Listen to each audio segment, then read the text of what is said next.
Kia ora and welcome to the Marlborough Book Festival podcast, the place where you can hear writers talk about their work, their lives and the inspiration behind their writing.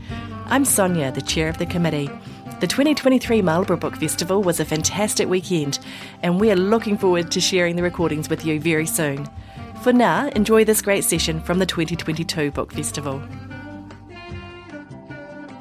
Tēnā koutou katoa, ko Tania Miller aho. Welcome to this session at this wonderful Marlborough Book Festival of 2022. My guest today is the wonderful Rebecca K Reilly, and her book is Greta Valdin. Mm-hmm.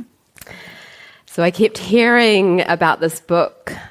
It was on the radio, people were talking about it. I went to book club, they were talking about it. There's this report that I get at the library and it's like, there are heaps of reserves on this book. You need to buy extra copies. So I had to buy extra copies of this Greta Valdin. It was coming up everywhere. It was just crazy. And it was funny because I remember listening to a review from Catherine Robertson, I think, on the national radio, and she said it can't have been Christmas time because it must have been after that. And she said, they were like, what's the book that everyone needs to read? And she was like, Greta Valdin. And she said, when anyone comes into the store and they say, what should I read or what should I give? I just put it I thrust it into their hands because that's the book that they need to read this year. They called it an antidote to these COVID times. I'm pretty sure that's what she said, but I'm sure I'm paraphrasing. So I read it. I started reading and I couldn't stop. I took to my bed, I closed the door. It doesn't take much for me to turn off the phone, so I shouldn't say that. But I escaped into the world of quirky, lovable Valdin and his brave, irrepressible little sister. She is a little sister, isn't she? Yeah. Greta. That's correct. The book is about love and relationships, how they're messy and intertwining, and sometimes they don't work out. I laughed, and then I cried, and then I laughed some more, and then I thought, this is one of those books. It's like nothing I've ever read before, and it also has appeal for everyone. Anyone can read this book and enjoy it. It's what I kind of sometimes call genre defying, like I can't place it, I can't put it into a pigeonhole. Its author, Rebecca K Reilly, has joined us today to talk about it. Kia ora and welcome, Rebecca. Thank you. Oh, so good to see you. What a ride this must have been. Yeah, I mean, especially because, the book came out in May, and then it was pretty quiet because I didn't, it's a debut, I didn't have, reputation or anything. And then I turned 30 on the 16th of August last year, and then on the 17th, we got locked down for 4 months. Mm. And so I was mainly in my house, and then kind of, receiving this ongoing reception, both positive and negative, without ever kind of moving or going anywhere except to pack and save. So, yeah, that was my experience of that. So that was May of 2021. Yeah, last year. So it's been just over a year. So a little over a year to have gone from this. And do you know what the sales are like? Have you any idea? Because they had to reprint it pretty early, didn't they? Yeah, it has 5 reprints. It did 5 reprints? Yeah. Of what, 10,000? Oh, no. Not that many. Whoa, it's no, the old this days. is New Zealand. This is New Zealand and it's a debut novel. That's pretty fabulous though. Yeah, that's a lot. I just feel incredibly guilty like every time it goes out of print. I just feel like, such a dickhead. Like, the people have bought this book. I don't even know if they like it. They've bought it. I don't know if they are enjoying it. And now it's out of stock again, and the people have to It's be in Catherine the shops, be like, Robertson. oh, we don't have it. It's the good bookshop. It's Catherine Robertson thrusting it into all of those people's hands and saying you must read it. Yeah, I mean, yeah, I'm incredibly grateful to all the booksellers and librarians, but I just feel so guilty all the time. Like, there's 400 reserves at Auckland libraries. I can't tell you how many there are. They're never going to get it. You're not going to get this book. Like, you're going to have to wait 3 years, and then I'm probably going to be cancelled for some reason by then. You're not going to want it. It just makes me feel bad. Or then the next one comes out, and then everyone wants the first one again, so there'll be another 300 reserves on I mean, it all sounds terrible to me. I don't want to be the centre of this issue of anything. I don't think it's that much to worry about. It's rather wonderful, really. I think, I guess when you spend a lot of time in your house, you just kind of make everything into a huge problem. So there wasn't a launch? You didn't have a launch party? I did have a launch. You did? I had a launch in Wellington. Even that was awkward for me. I got the email being like, oh, okay, so we'll have your launch in Auckland where you live, of course. And then I was like, oh, I actually don't think that anyone would come. So can we have it in Wellington? Because I hadn't lived in Auckland for 2 years at that point. I'd been living in Wellington and had just moved back up. And I had kind of done this massive rebrand as a writer. I had should I even talk about? So I had been dumped after 5 years, and then everyone was like, oh, how are you? What are you gonna do? How do you feel and stuff? And I was like, oh, I'm gonna be a writer. And then so all my friends were obviously like, maybe you could get on Tinder. And I was like, no, I'm gonna move to Wellington and become a novelist. And I had never expressed any interest in books or writing ever to anyone. And so they thought I was just losing it.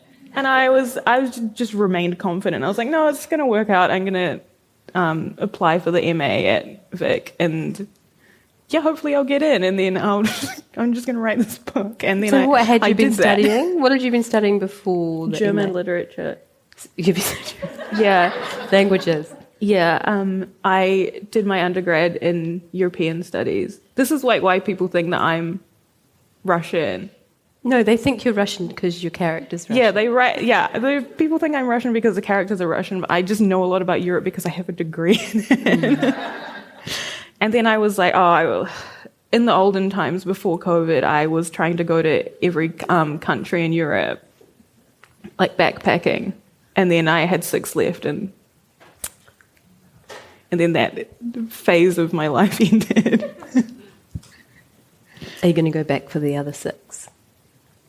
I guess so. Some of them I would not travel to at this time, right, for obvious reasons. But yeah, I don't know. It's just everything has kind of happened. So you did your differently than I European expected. Studies. You start your undergraduate degree in European studies, and then you did and German, and then I did and German. Yeah, and then I did postgrad in. And then you moved to German Wellington literature. to become a novelist, and just and then it worked. So you must have written something. Of course. So I used to write on my phone. Because I didn't feel confident enough in myself to write on a laptop. This tall poppy syndrome in this country.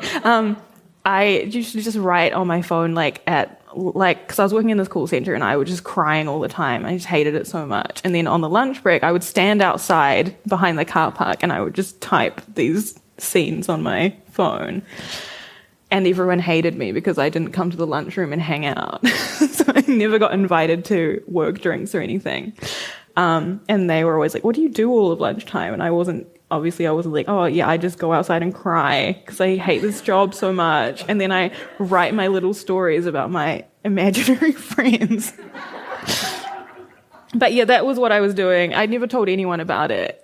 And then I was like, yeah, I could probably turn this into a book. So that writing was Greta and Valdin?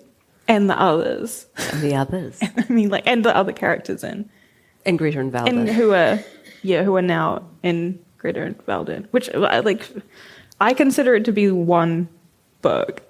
It's a universe. Of what someone I know, like, horrendously calls the Greta-verse. But, yeah, and so I kind of chose to focus on those two characters in order to create a novel that I thought sounded okay in a university application. I'm going to ask Rebecca to read a little, just to introduce these two characters to you. We'll start this is just the beginning of the book, this is the beginning of the book, and it starts with Valdin's character, and the chapter is called Cinder. Okay. I come back to the apartment and find the worst thing in the world. A yellow postcard has been shoved between the door and its frame. This is not a postcard that says something like, I wish you were here with me on the Costa del Sol, or why didn't you tell me the Camino de Santiago was full of slow-moving retirees? This is a postcard that says card to call. It means that someone has arrived at my apartment with a package after driving through the narrow city streets, probably double parking, and walking up 6 flights of stairs, and then, seeing as I wasn't there because it was the middle of the day on a Wednesday, and I do have some semblance of a life, has taken the package away again. Now I have to go through the stress of relocating this product in whatever mystery location it happens to be in. I hope it's not Penrose because I don't have a car. I pull the card out, and while I'm thinking of a way that I could pass this burden on to someone else, it occurs to me that I haven't ordered anything. Maybe Greta ordered something? She orders a lot of books online and then shouts at me when they arrive. She shouts that she knows it's unethical to buy books from big conglomerates, but it's the government's fault that she can't afford to be an ethical consumer because they took away allowances for postgraduate students in 2012. That's her official statement, but I know she just doesn't like the girl who works at the bookshop near our house. Which is Unity, Auckland. Greta and I were at our uncle's birthday recently, and she had too many Bacardi and lemonades and announced that the girl who works in the bookshop near our house thinks she's better than everyone because she works in a bookshop and has a stupid nightingale tattoo. And, well, Greta has also read Oscar Wilde, so this girl can fuck off. I said I think the people at the bookshop are fine, and she told me to go and fuck the Happy Prince with the rest of them then. I don't like them enough to suggest that we have an orgy with a fictional French statue. Not at this stage, anyway. When I turn the card over and read it properly, I see that it isn't for Greta. It says Vladislav J in big vivid letters. That isn't usually how I spell my name, but I can't prove beyond reasonable doubt that they meant someone else. I painstakingly enter the 12-digit reference code into the courier website.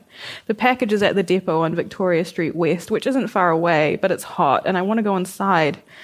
I walk back down all the stairs groaning. I want to sit on my nice new turquoise couch, drinking the sparkling apple juice that's in the fridge, and read my book of Spanish poems.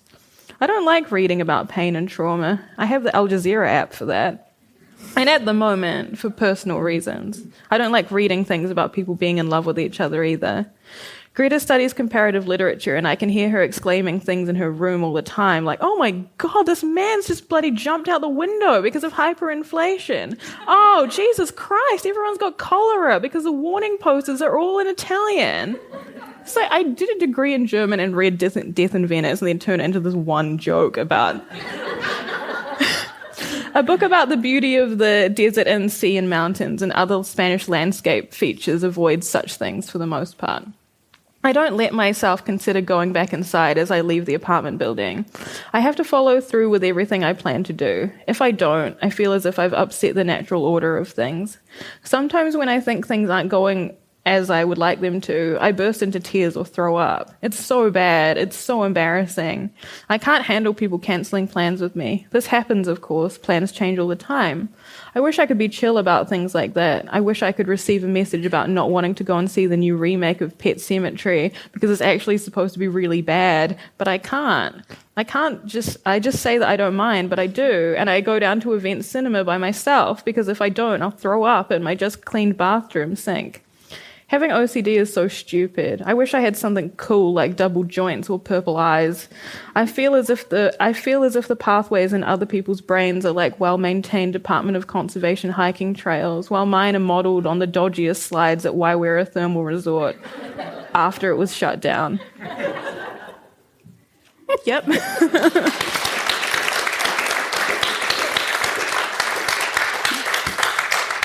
And now just read this short Greta bit.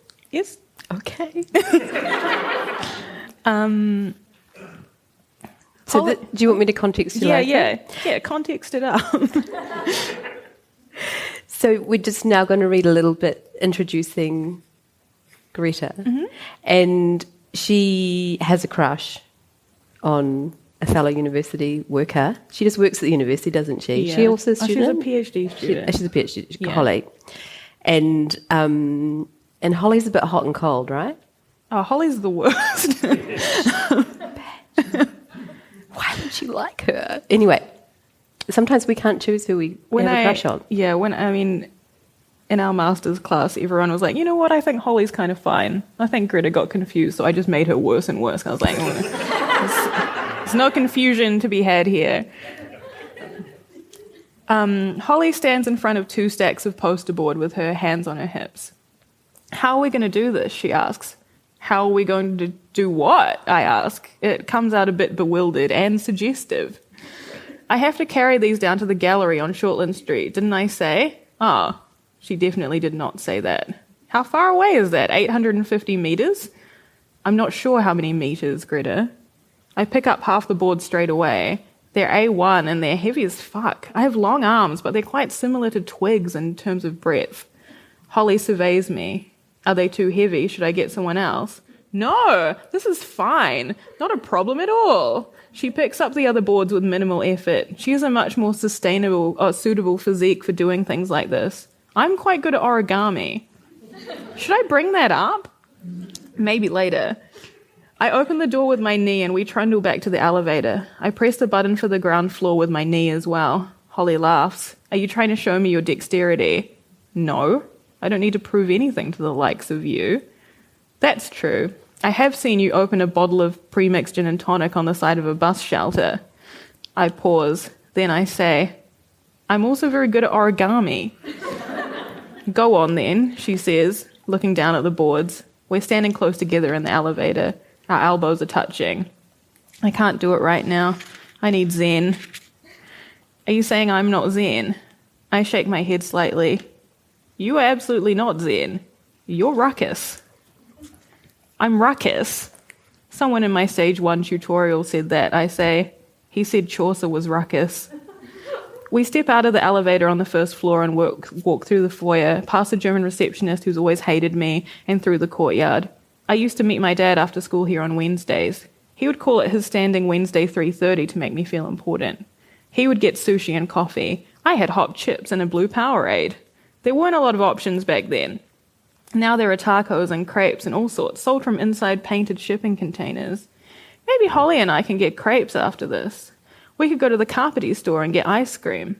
I love ice cream. A couple of weeks ago we went to all 4 of my top Auckland CBD ice cream locations in one day. My favourite is a blueberry lime and sake flavour from inside the ferry building, even though the girls there always roll their eyes at each other if you take a long time to choose. Holly often chooses the bad flavour, like rum and raisin or black sesame, but I don't hold that against her.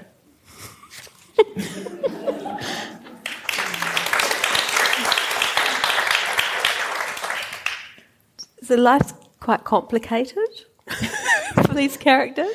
Yeah, I guess so. Does Valdin make it more complicated because of his OCD? I think both of them make everything infinitely more complicated than it needs to be.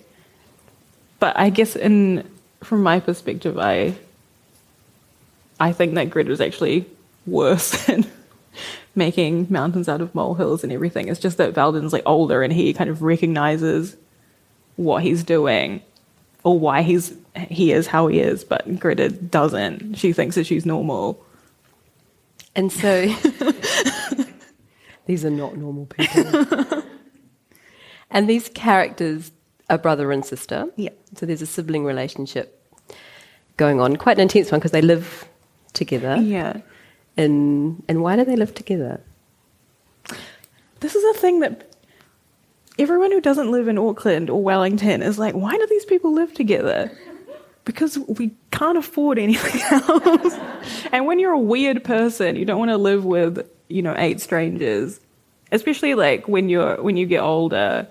Like, I'm 30 and I don't think that I definitely could not afford to go and live by myself somewhere in Auckland or Wellington, but I can't live with just a bunch of strangers anymore. It's just I did that.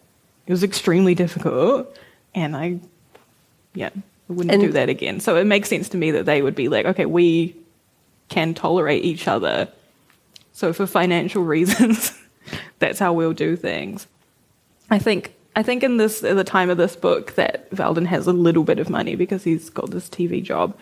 So he has enough money to subsidize Greta living in this apartment because he doesn't want her to go and have to live with, a group of people. And I don't know, I guess she doesn't want to live with her parents. But she doesn't have a lot of money. No, she has no money. I mean, everything about Greta's financial situation in this book is just lifted from the situation I was in when I was writing this book, where, it's because you can't get student allowance for a master's. So I was getting living costs, which was a little bit less than $300, but you have to pay it back per week. And the rent and bills was $200. And I was living in this bizarre situation with this lieutenant in the Navy because my mum had this. My mum's a primary school teacher, and this woman had come to teach them how to teach maths or something. And then she was talking about her son lives in Wellington, and then my mum was like, "Oh, my daughter's moving to Wellington to do this master's." And then this other woman was like, "Oh, well, my son actually needs some tenants for his house because he's going to Korea with the Navy." And then my mum just messaged me on Facebook being like, "Do you want to live in this guy's house?" And then just sent me some photos of a living room with a beanbag in it. And I was like, where is this? Who lives there? How much does it cost? And she was like, I don't know. But I did end up living there. And so everyone else who lived there was in this rotating cast of people was from the Navy. It's hilarious because my mum's a primary school teacher too, and it's exactly what she would have done. Exactly. It's like, there you go, I've sorted it. Do you think it's because they solve problems for little children all the time? Yeah. They're just so used to it? You're just going to live in this Navy house in Karori. That'll be good. Karori is quite a nice part of Wellington, though. Yeah, so everyone thought it was bizarre that I lived in Karori for the whole 2 years. But I was like, I have this rent deal. I can't move to Newtown, pay like $250 a week and end up with $50 left over just so that I can kind of keep up appearances as like a cool young person who doesn't live in this sort of like retirement village vibe sort of place. And were you working at the call centre at the same time? No, so my contract was not extended at the call centre. and then I had gone backpacking after that. This was in 2018. And then I wrote the application for the masters and everything while I was backpacking. And then came back with like negative $5,000 and was like, yikes. So I was like, I was like eating like one meal a day and like kind of getting these like carrots to like carry up to Karori to try and like, this sounds so depressing. I was just, you're like, I have to like write this, I'm like committed to writing this book. I miss food. I miss warmth, but I live in this damp house and I'm just eating all these carrots. And I'm reading like endless tweets about the enormous privilege of the people who go to the IML and how they're in their ivory tower up on the hill and stuff. And I was like, sometimes they give us sushi at events. But you persevered, Rebecca. Yeah, I persevered. Obviously, you've got quite a good work ethic, because in a way, if I'm committed to something. But you're a good student. Were you a good student? Oh, I was a great student. I was much, much better than I was in undergrad, where I didn't really show up to most things. Like many, 19-year-olds. But no, I was like, oh, this is like my chance to do something. I have to do it properly. I don't want to be one of those people who, is like focused on other, because you get like one chance if you're going to do this master's. I don't want to be one of the people who's kind of like more focused on work or on like relationships or anything during that time. I'm only going to do this. And I actually did. I did apply for a lot of jobs, but I didn't get any of them. And one time they were like, "Do you want to work for the police?" No. That was my only job offer at my time as a temp. It must have been really good, though, to be able to just focus on that and not have to worry about going to work, but even though you didn't have any money. Yeah. None of it was ideal except for doing the work, like doing the writing. I was like, oh, I love doing the writing. I hate being in Wellington. And then did you work on Greta and Valdin through the MA? Is that how it works? Yeah. So you have to finish the manuscript by the end of the year. The by whole November. thing? Yeah. You start in March and you finish in... You have to hand it in on like the 1st of November or something like that. Wow. So I wasn't doing anything else the whole of that year except typing and dragging myself around. And eating carrots. And the odd bit of sushi. Odd bit of old sushi. So the lovely thing about that reading was that you introduced us to another character. And so that's the thing I noticed a lot about Greta and Valdin. It was Greta's dad. Oh, right. So Lynch, right? Lynch. You say it because you say it the best. What am I saying? I said Lynch. Lynch? Yeah, Lynch. I made it up. I made up all these people's names, and now I'm the only one who knows how to say them. Shall I ask you how to say the last name? Because I already did that, but I can't remember. So I'm not going to try. It's Vladislavljevic. Vladislavljevic. I got better. You got the last better. time that I tried. So you introduced a new character who is Greta and Valdin's father. So they have quite a large family. Yeah. Because we do include... So they're Russian immigrants. So Greta's father came over with his father and brother. Yeah. From Russia. Mm-hmm. They immigrated to New Zealand. Well, they kind of ran away, didn't they? Yeah, they were Cold War refugees. And then I was crying in the Minions movie yesterday. I was like, oh my God, Gru is this Cold War refugee. What makes you so interested in Russia? Where did the Russian element come into it? I kind of came up with the character of Lynch when I was maybe like 15.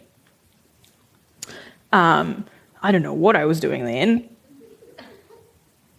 So I was like, oh yeah, this is cool. Someone had bought me a Russian phrase book for my birthday.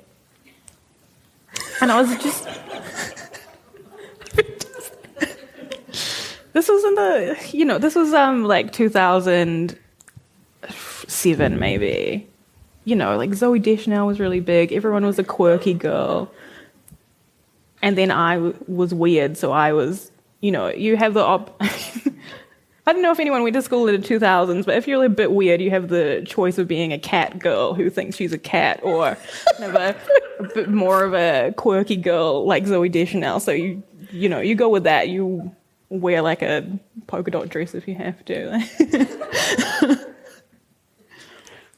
So someone gave you someone gave me a Russian phrase book. I was like, this is cool. I'm gonna make up this Russian character. And that's how it went. And that's how he came about. Yeah. And so he was the first character in this yeah, dynasty. I think so, yeah. I think it's hard to name remember. That I can't say dynasty. This was at the time I used to write in the food court at Lynn Mall in New Lynn when I was a teenager, because I'm from West Auckland and there used to be pretty much no public transport there, so I went to school in Mount Albert and then I would catch a train to my mum's work, but I didn't want to hang out at the work, so I would just sit in the food court and then write in these like $1 notebooks about what I imagined Russian people were up to. And did it all come from the phrase book? All of that imagination? A little bit, yeah. I was doing French and German at high school as well, and I was like, oh, like these Europeans, they know what's going on. This is interesting. I want to be like a languages person. I want to know how, what's going on in other places and stuff. So then I just started writing about immigrants. And so Lynch came about. Mm-hmm. He's a lovely character. I really like Lynch. He's very sweet. Thank you. That means a lot to me. And you can tell, it's bizarre because it's like these characters have already been, you know what I mean? Like I can tell that you've been writing them for years because they sort of, they don't sort of come, sorry, my mic's, it's come back. They don't sort of come fresh to this book. It feels like they've been around. I have no idea how people manage to do that. There are people in this world who are putting novels out like every second year with completely new characters and settings and everything. And it takes me like 10 years to think of like one idea. But Lynch married so he immigrated with his brother and his father from Russia, ran away, Cold War refugees. And then he met Betty. Yeah. How did they meet? Do you know? I'm trying to write this book about it. This is a spicy detail. No, you don't have to tell us. No, it's 5 pages long, so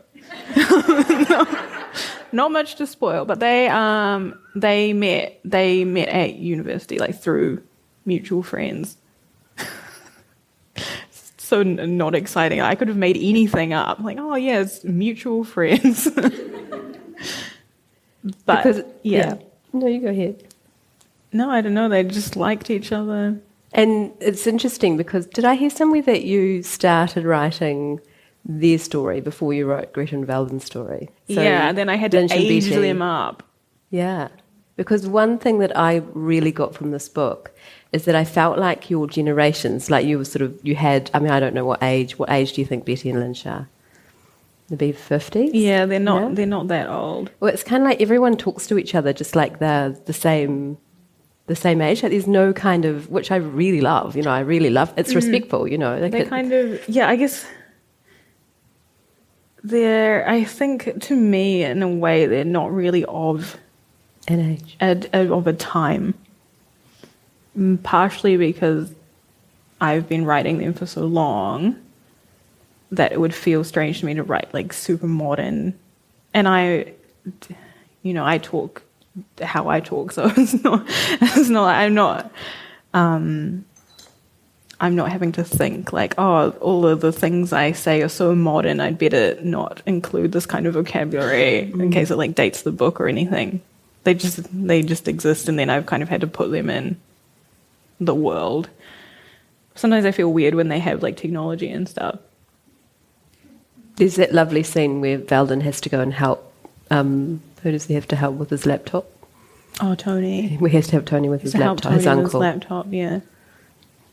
I think that's really sweet. And he knocks on the door and Tony's like, what are you doing here? And he's like, you asked me to come around and help you with your laptop. Yeah, and he doesn't remember because there's drama afoot. Secrets. Dave Lowe. I'm actually a climate scientist, but more recently a award-winning book author. So what's been your experience of the Book Fest, and what do you think people get out of this sort of event? I think it's wonderfully run by a bunch of very dedicated and passionate people. I've learned heaps. I've absolutely loved it, and I'd certainly come back to another festival like this. Yeah, you just learn the thoughts and feelings of so many of New Zealand's top authors.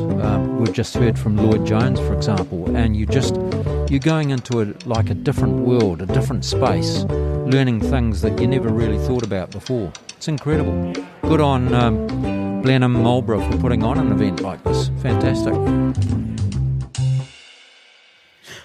I do love the relationship, the messy relationships. I found that oh yeah, I love writing a messy relationship. It's so much better than doing it. I mean, you could just write anything. You just write like, oh, then everyone's having this horrible affair and it's great. But what's kind of good about it is everyone, I mean, some of the people know and they're okay with it, you know, like they're because there's some very messy relationships going on. Yeah. And I don't want to spoil too much, but there's family that are... They're not incestuous. No, they're not incestuous. Do you want to explain the little family dynamic with Casper and with the uncle and the boyfriend, the uncle and his partner, who's also okay. So the best friends. The situation is like this. So Lynch has a brother called Tony, and Tony is married to this man called Giuseppe. But Lynch's wife, Betty, who's the mother of Greta and Valdin, went out with Giuseppe when she was younger. And some characters kind of know about this and some don't. Greta does not. And then so that there's just kind of like, what's going on, sort of, is this relationship kind of rekindled? Who knows about that? Who has a problem with that and who doesn't? Kind of thing. And their sexuality seems to be so fluid. Like, it doesn't seem to be, I'm gay or I'm straight. It seems to be... Yeah, you don't want to... I mean, I don't know. I wonder if it was some sort of Auckland utopia. I mean, it sounded fabulous. It was pretty... Sometimes I just forget that people are straight. Until, like, I'm, like, looking at Facebook, and then all these, like, girls I went to school with are like, I love my hubby. Happy anniversary, babe. And they've got, like, a toddler. And they live in Hamilton because they can't afford to live in Auckland anymore. And I'm like, this is not something that I want to write about. But, you know, but I love that sounds world. Nice. I love that your world sounds fantastic. It sounds like, you know, where everyone's accepting it. And it's not just sexuality. Yeah. It's all, any kind of difference is yeah, cool. I think that, you know, like there is sort of conflict in the narrative and people kind of coming up against things. But I was like, I don't want to write this book where people are like, oh, I'm gay and it pains me, like, and my dad hates me and stuff. I was like, I want to write about all this other stuff, so I don't have time to deal with that. But do you think as a society we're moving past that? I think so. Yeah, but now, like, because people don't want to write about COVID, a lot of people are writing about the past, and then they kind of have to come up against that, you know, like, obviously homophobia was a lot worse before, you know, even like 5 years ago. So you just have to write, otherwise it would feel like disingenuous to not talk about that so much. But yeah, I'm like trying to write set in 1986 at the moment, which is before I was born, and I just have to Google like every single thing. I was like mentioning polystyrene boxes, and I was like, did people have polystyrene then? Yes, they did. They did. Yeah, well, it turned out polystyrene was invented in 1800s, so... Now you know. But I think, yeah, writing a second book, writing a first book, you're like, oh, maybe this will never get published, no one's going to see it. The second book, you're like, oh, they're going to hate that in Newsroom, like... Better get my polystyrene facts straight. But as a fiction writer, we've talked a little bit about this in my book club. As a fiction writer, can't you just say what you want? Can't you just say that polystyrene was invented? You can say whatever you want, but people are going to give you attitude, pretty much no matter what you write, but you don't want to invite it like, too much. You want to get your facts straight. Yeah, just get the facts straight, and then they can be like, I hate millennials. You can just go with that kind of angle instead. In your book, people have called this an Auckland novel. Do you think it is? Oh, in a good way. It is. Not in a bad way. I think that is an Auckland in a good way, it's an Auckland novel, and I wanted it to be like that. I was not in Auckland when I wrote it. Some people were like, this isn't a fiction novel. This girl is walking around the streets and just writing down what she sees in her little notebook and just getting it published and stuff. And I was like, well, I wasn't in Auckland. Yes, I had to look at the Google map sometimes. But I think that, it's in Auckland, but it's also, it's in Wellington a little bit, and it's in Buenos Aires, and it's in Colombia. And a lot of it kind of takes place in people's houses, which obviously are not real. Well, they're invented locations. So yeah, I like that it's an Auckland novel. I just don't like it when people are like, oh yeah, it won't make any sense if you were born outside of Auckland or anything. And like, don't tell the people that. Like, I'm trying to get this published internationally at the moment, so I don't. There is a lot of New Zealand references, though, isn't there? Yeah, but I think that's something that's interesting to me, because I was like, when I was writing it, I was like, I'm putting too many references to 70s German music in this book, and no one's going to get it. But I think that when you read something, you just pick up what you understand, and then you don't have to be like, oh, I don't know who Spider Murphy Gang are, I hate this book. It just flies over your head, and you just keep being like, well, there's a lot of New Zealand references. I remember watching McDonald's Young Entertainers. Yeah, that's what I think about that.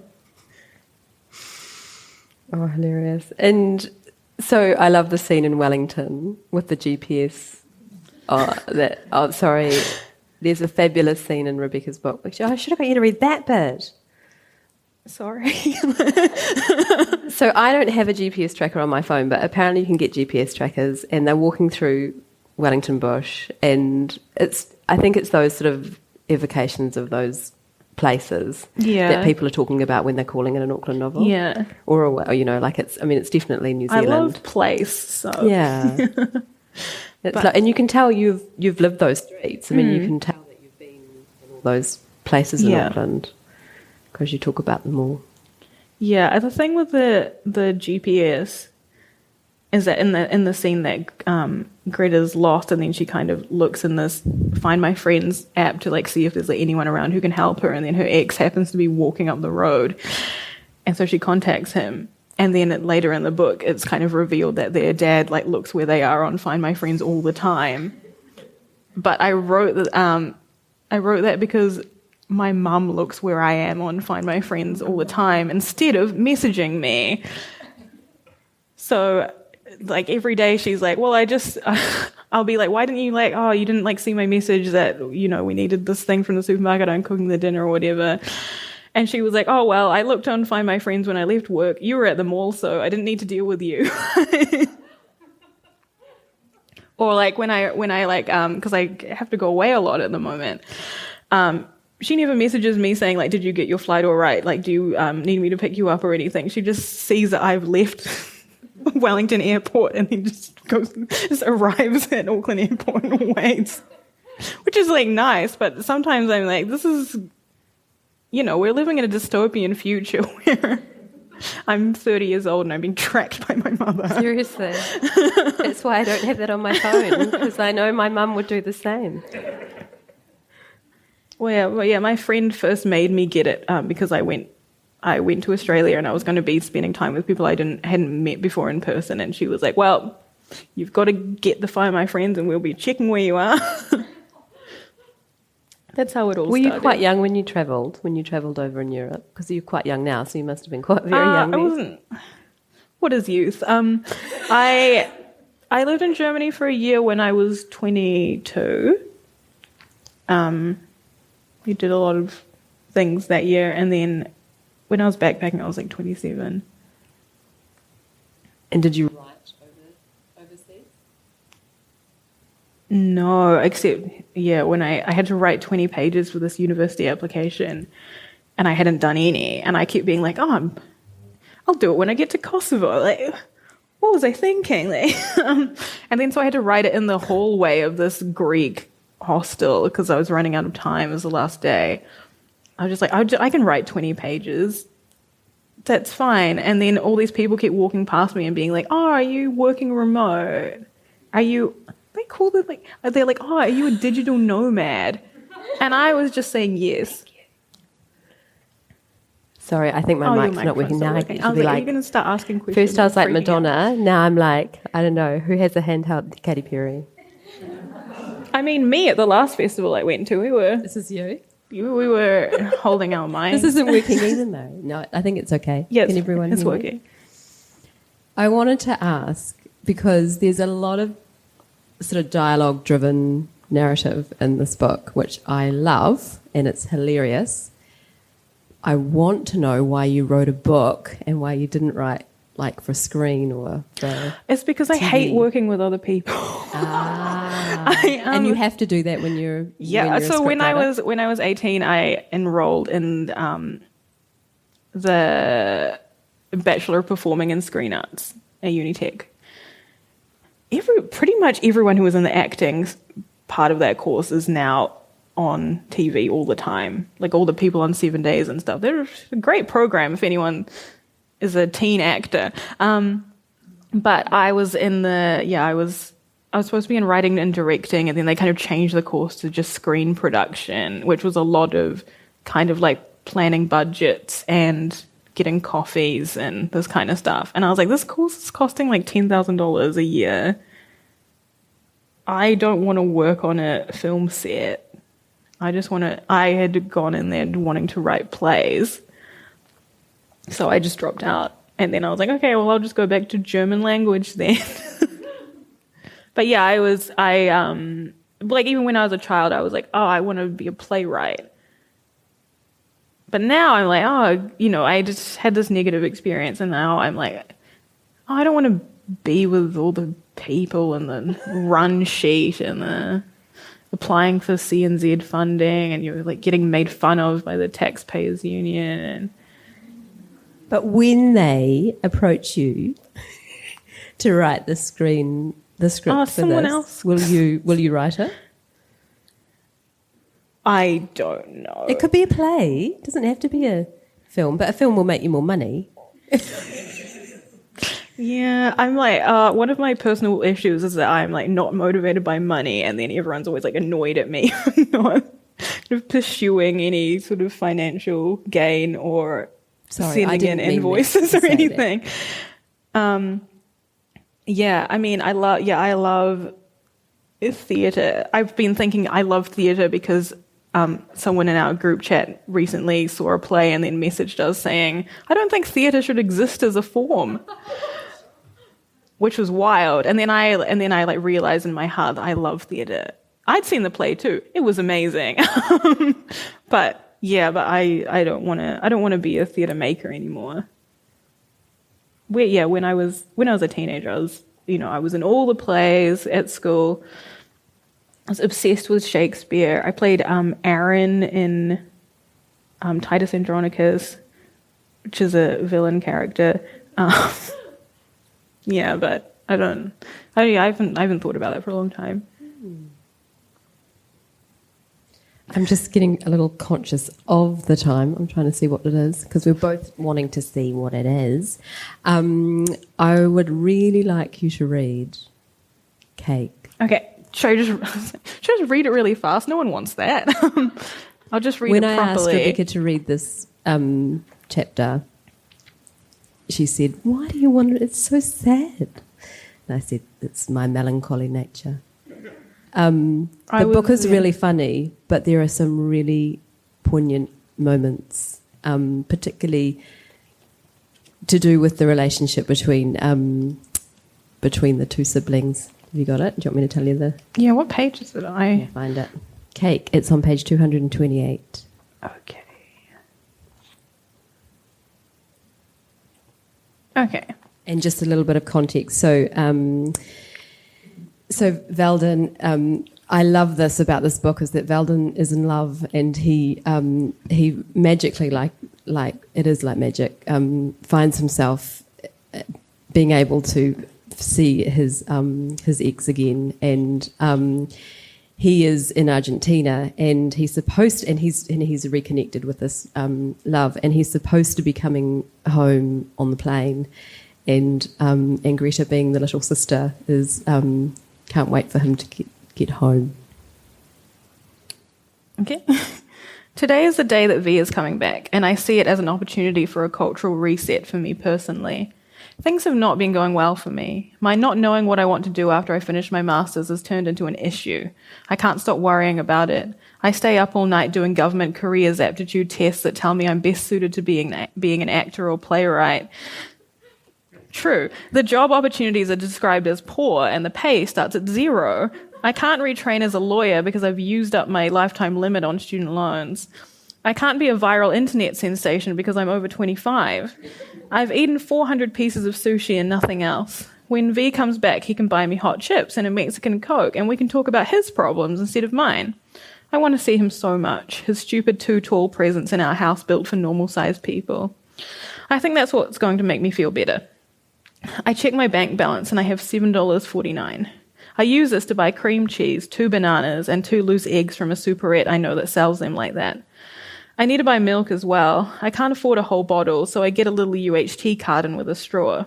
I don't want to pay for a paper bag, so I shove all these things in the pockets of my coat, except for the eggs, which I carry carefully in my hands all the way back to the apartment building, all the way up the stairs. Then I start making a cake. I love baking cakes. It's one of the things I feel I'm truly good at, and I like it when people eat all the slices and give me compliments. For a brief moment, I consider monetizing this hobby, but then I can't conceive of being a small business owner. It would put me amongst the groups of people portrayed by the media in a positive light. It's probably easier if I stay as one of the people who everyone complains about because they've got no money, no land, no prospects, and they never go to the dentist or buy serviettes. I put the dry ingredients, flour, sugar, baking soda, baking powder, and salt into a plastic bowl. We don't have stainless steel because V doesn't like the texture. I create a well in the middle and add the banana, which I've mashed up with a fork, the milk, the butter, and the eggs. I like cracking the eggs. I tap them once firmly against the bench and then pull the shells apart over the bowl, letting the yolk and white fall out in one motion. After it's all mixed together, I pour the batter evenly into a round cake tin and put it in the oven at 180. Then I set about cleaning the house. I vacuum, I mop, I wipe down surfaces. I shake the rug out the window like I'm in a film that depicts the old country. I go into V's room and check the photos on my phone so that I'm sure everything's back to how it was before I went through his stuff. I smell the backs of my hands to make sure I smell like my hand cream and not his much more expensive one. V feels almost as uncomfortable about expensive things as I do, but this all goes out the window when it comes to skincare. I wipe down all the leaves of the plant so they look shiny. I straighten the cushions on the couch. When the smell of my cake starts to fill the kitchen, I open the oven door and test the cake with a bamboo skewer. It comes out clean. I leave the cake to cool on the bench while I check that the flight is on time, which it is. I wish I could go and pick V up, but the bus from the airport stops close to our house, so he'll be okay. I put on the album Bridge Over Troubled Water and make sure to skip the first track, Bridge Over Troubled Water, because it's really just not a good song compared to the rest of them. I mix the softened cream cheese with icing sugar and butter and I ice the cake. It would be nice if it had a caramel layer as well, but caramel is difficult to make. The temperature needs to be just right, and then it's hard to clean the pot afterwards. I would just go and buy a jar of dulce de leche, but I don't have any money now, and V probably has some ridiculous romantic memory about it, which he might cry over and pretend he's not crying. I put the cake on a nice plate and leave it in the middle of the table. Then I start waiting. I read some articles about Paul Simon. I read about boarding schools for girls outside New York. I look up what Paris Hilton looks like these days. I send a screenshot of a bad article about Yetis to Elle, but she hasn't been online for 4 hours. I look at photos of people who I went to school with. Oh, I told you too much about my real life. Some of whom have babies now and share memes about having a lot of laundry to do, and some of whom are fitness influencers. A lot of the other girls from my form class are lawyers and policy analysts and doctoral researchers enjoying a summer picnic in a London park. I look at the cheese in one picture and I can almost taste it. I wish I could afford cheese. These girls have a whole assortment of cheeses and a bottle of sparkling rosé. What should we have for dinner? I'll let V choose. He'll have missed something very specific. As long as he pays. He'll pay. He wouldn't let me starve. I watch a video about how to keep your hair blonde all summer. It's winter and my hair is black. The plane will have landed by now. I look on Find My Friends, but V's phone has been off for a long time. I thought they would have had Wi-Fi on the plane, but maybe not. Maybe it wasn't working properly. I figure out how long it would take for the bus, and then I add an extra half an hour in case he got held up at customs. He probably got held up at customs. They're going to hear South America and start searching all his bags for drugs. I wonder if he got me a present. I don't want to get my hopes up in case he didn't, but that would be nice. Even just something from duty free. Another half an hour passes and another. I look out the window and watch the streetlights come on. Less families and groups of teenagers walk past, and there are more people dressed up, going out for dinner, probably going to shows and things. A middle-aged woman with a dark tan and a sequined dress laughs as she nearly loses her stiletto in a grating and holds on to a man's suit-jacketed arm while she pulls it out again. A guy goes past on a longboard looking at his phone and vaping. The longboard has a light under it, and it's interesting that he's partially concerned about safety. Another half an hour passes, and the median age of the people on the street drops. People get louder and seem like they're having more fun. They sit under outdoor heaters, drinking glasses of wine and sharing polenta chips. I look at my phone again, no messages. I look at Instagram, and there's a new post from V's show account, which he made me follow. It's a picture of a group of white creatives looking exhausted but hydrated at the airport. We made it back to Aotearoa safe and sound, bar one eye roll emoji, laughing emoji. Get back soon, we need you. I look at my cake. I go into V's room, sit on his bed, open his top drawer, reach to the back and pull out a Ziploc bag of coins. I take a handful and go to buy myself a Wendy's value meal. And that Wendy's is shut down. I'm sorry. Queen Street, huge issue. And he didn't come home. He didn't come home. He was making out with some older man. He was in love. I'm just conscious of the time, and I'd really like to open the floor for, I'm sure you've all got some questions for Rebecca. Just got a mic over here, and if you do want to ask a question, you might want to take your mask down a little bit so you can... This is very basic, but we were just wondering which 6 European countries you still had to go. Ireland, Ukraine, Moldova, where Lynch is from. I was actually supposed to go there, but it was minus 17 degrees, and I went to Cyprus instead. Andorra. This is something that I used to like rattle off the top of my head all the time, and now I don't know anymore. Belarus is hard to get a visa, but I'm a UK citizen, so that's fine. And one other one, I don't remember. It's probably somewhere weird or somewhere normal. Yeah, I don't know. There's another one. I was just wondering what you're doing now, if you're working on another book. Yeah, so I was like, people are going to stop being interested in this book, and then I will be left alone, and then I'll write this new book. But what happened instead was that people started beginning to think that I might be interested in being a journalist. And I was like, well, I don't have any money. It turns out I'm not a good journalist because I'm very anxious, and I hate emailing.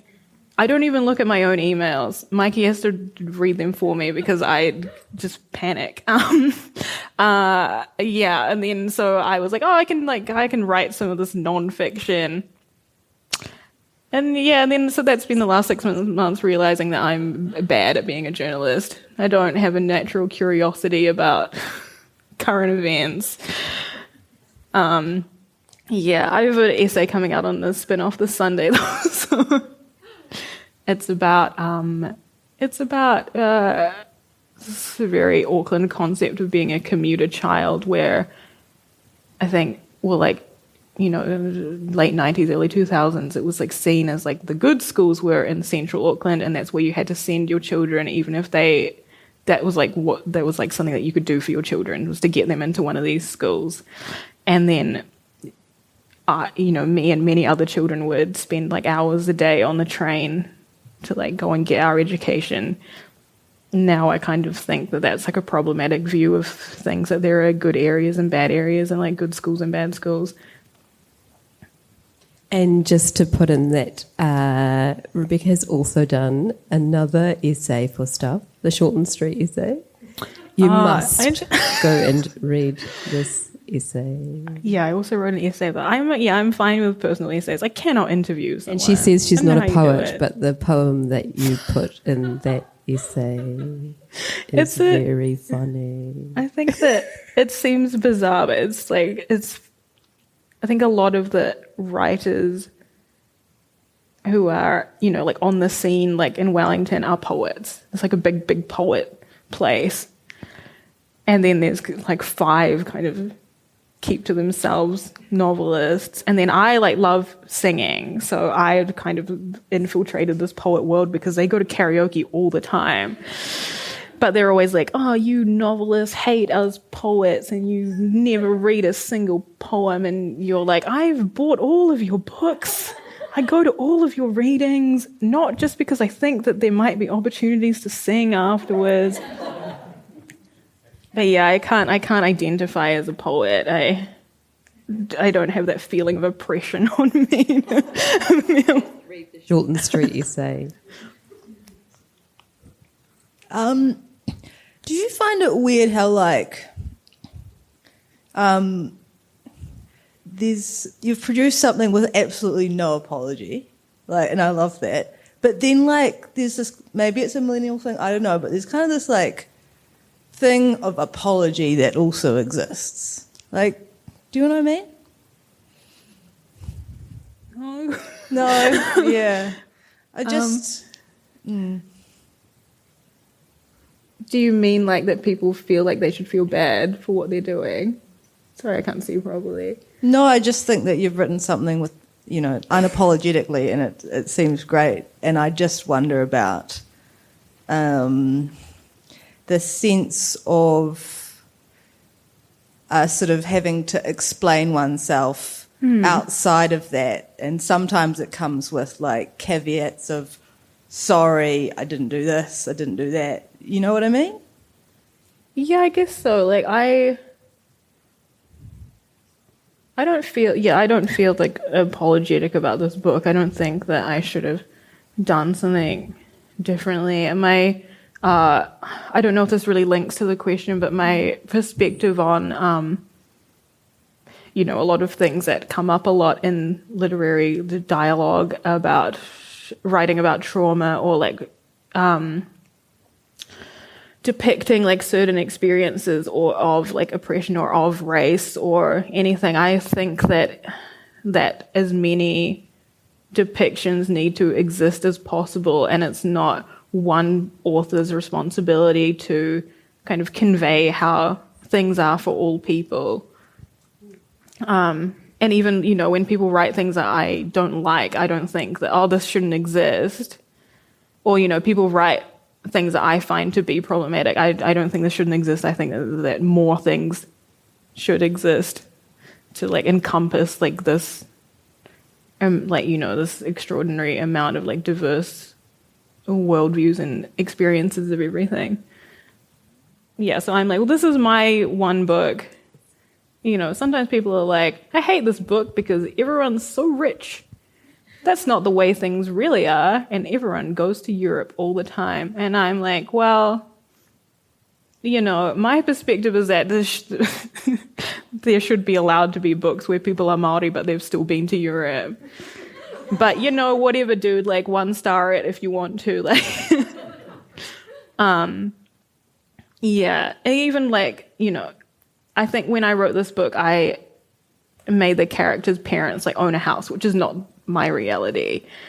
But I think at some point it just becomes too difficult to write in a sort of entrenched poverty into a story that you kind of want to write about relationships. You don't want to be and also they are worried about being evicted from their house. You don't want to kind of add all of these elements into a story. I don't think that. And I actually love that about your writing, Rebecca, is that you wrote beautiful houses. You did the house in Argentina. Because I think that would be really nice. I know, that's what I mean. You can do that because it's come out of your imagination. Beautiful houses. I was living in my damp Navy house and being wouldn't it be nice to have a couch?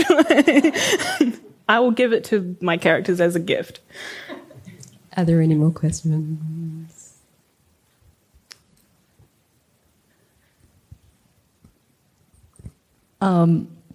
So I noticed that in this book, and a lot of people refer to this as like a romance book, but there's actually like an unconventional element to it in that, one of the key romances in it occurs like with one of the main parties absent throughout most of the novel.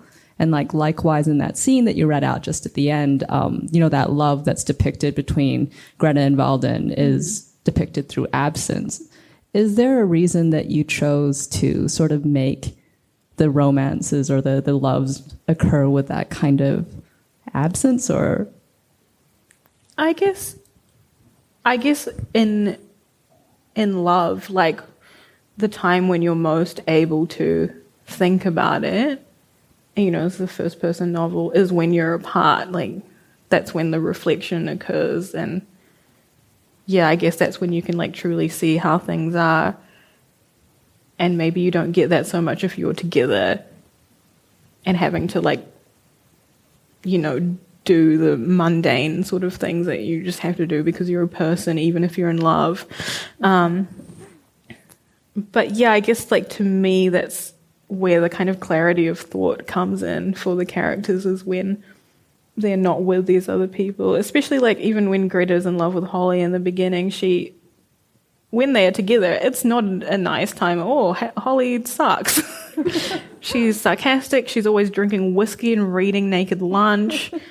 But, in Greta's head, everything's really different. And I think that I guess that's a key element with V and Sharby, is that V thinks that maybe V has no idea what Sharby is doing, and then he kind of creates these elaborate situations where he's like, oh, Sharby's going to be at this office and the office is white and the chairs are going to be green and there's going to be a woman and she's opening the window, and then he's going to have this lunch meeting and this person he's meeting with is really going to like him and want to go to a movie with him afterwards and stuff, and this is just completely fabricated. And in reality, Sharby's sitting in this grey house by himself with this painting he doesn't like.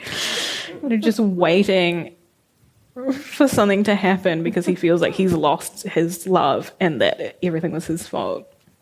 So I guess I'm interested in characters' perspectives of what they think other people are doing when they're not with them. And in first person, just having a lot of space on the page to write about what people are kind of reflecting about. Now I'm writing third person, and it's terrible. It's not that bad. I don't hate myself. Rebecca K Reilly, you're a natural writer. You have a gift for dialogue and making the mundane absolutely hilarious. Greta and Valdin is like nothing I've ever read before. All of you need to go and buy it and thrust it into people's hands even as they're just walking by. But don't start reading it yet, because you'll lock yourself in your room, and you've got another whole day of festival tomorrow. So come back tomorrow. Rebecca is going to be available to sign her books out in the foyer. But I'd just like to say thank you so much. Thank you so much. Yeah. This is such a nice festival. They pick you up at the airport and everything. Take you back for your mates. At my last appearance, they were furious at me that I hadn't prepared a reading, and then the person said, why can't you just read some poems off your phone? And I was like, because I'm not a poet. And then I threw up, so this has gone amazingly. We love you, Rebecca. Please come back.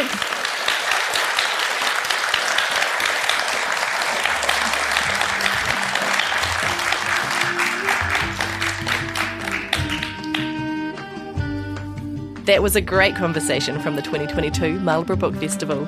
For more information about the event, head to marlboroughbookfest.co.nz. Thanks for listening.